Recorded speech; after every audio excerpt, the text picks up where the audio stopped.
A Cup of Tea in the Morning, written by Shri K.S.S. Pillai. Recently, I was on a drive to the nearby tribal district of the Dangs in Gujarat. At 4 o'clock, my usual tea time, I stopped at a roadside tea shop to order a cup of tea. What I received in a small paper cup was much less than what I would drink at home.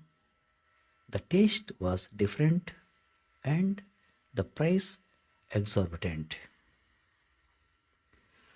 The incident transported me to my school days in Kerala and my morning visits to the tea shop near my home with my father. We often found many of our neighbors at the tea shop bare chested, wearing colorful lungis or white dhotis with thin towels tied around their heads. Most held pages of the morning Malayalam newspapers in their hands. The owner was known to support a particular political party, and the newspaper he stocked echoed the same views. Yet, although the customers owed allegiance to different parties, this never affected friendship among neighbors or their patronage of the shop. Some greeted my father while continuing loud discussion on various topics reported in the newspaper, all the while consuming dosa or idli with coconut chutney. The steaming glasses of tea or coffee were primarily without milk, though a few preferred them with milk. The liquids were kept in brass pots on wood fired hearths, one holding boiling water, the other milk. The owner or his wife prepared the beverages with practiced ease. They poured hot water and milk from separate pots into a large aluminium vessel, added sugar and tea leaves or coffee powder, stirred the mixture, strained it through a cloth filter, and poured it from a height into a glass below.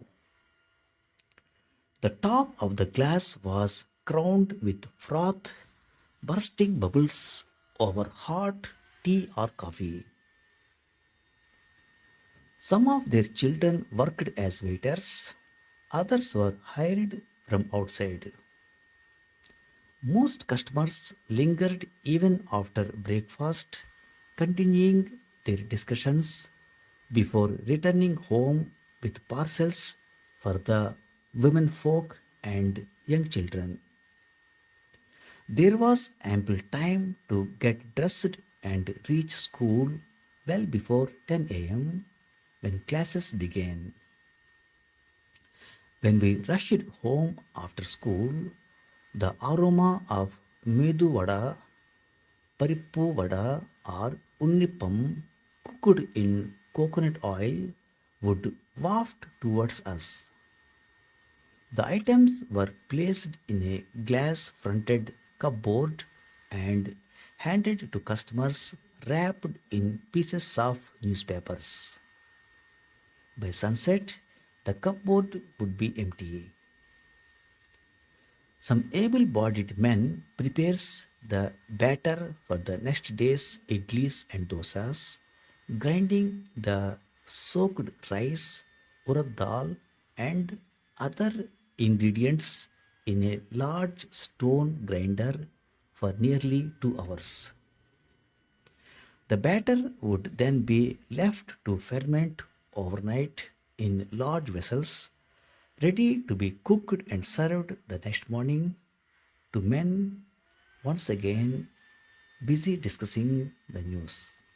Thank you very much.